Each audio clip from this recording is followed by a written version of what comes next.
Bonjour tout le monde. Le sujet d'aujourd'hui concerne le PRP ou bien le plasma riche en plaquettes. Alors, le PRP est un produit d'injection à base de plasma riche en plaquettes qui a la particularité de reproduire et de revitaliser le tissu dans lequel il est injecté. Alors, c'est un produit qui est obtenu à partir du sang du patient sans aucun risque d'allergie ou de rejet, vu qu'il ne contient aucune substance chimique surajoutée. Comment on peut donc préparer ce fameux PRP? Alors, 3 étapes sont nécessaires. La première, c'est la réalisation d'un prélèvement sanguin, comme on fait pour une analyse médicale simple.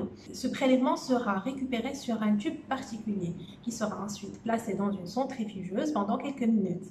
Cette centrifugation va permettre de séparer le plasma riche en plaquettes des autres constituants de sang dont on n'aura pas besoin. On récupère ce surnageant qui est justement riche en plaquettes et on réalise des petites injections de PRP, soit à l'aide d'une aiguille très fine ou bien à l'aide d'un pistolet de mésothérapie.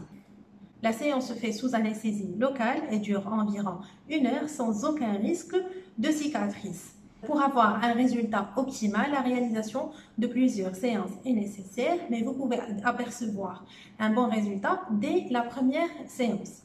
Le PRP est riche en facteurs de croissance et en cytokines qui vont être libérés après son injection. Cela va permettre de stimuler les tissus, de les régénérer, de les revitaliser. Cela nous emmène donc à parler des indications de cette technique. Alors, 4 indications principales. D'abord, c'est le rajeunissement de la peau, qu'il soit au niveau du visage, du cou, du décolleté, du dos des mains, etc. Il va permettre de lisser la peau et d'améliorer sa qualité en termes de texture et d'élasticité. Deuxième indication, c'est le coup d'éclat. Le PRP va permettre d'éclaircir votre teint et de l'homogénéiser en termes de couleur.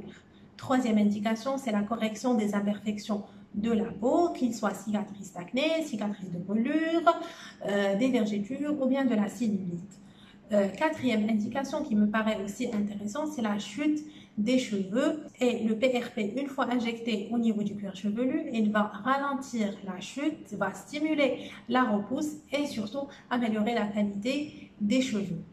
Un dernier point, la réalisation du PRP nécessite une consultation médicale préalable parce que ces techniques ne peuvent pas être utilisées dans plusieurs situations.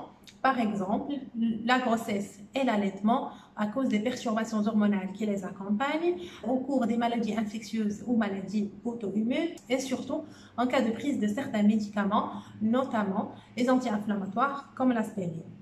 Voilà, c'était tout pour aujourd'hui. Merci et à la prochaine.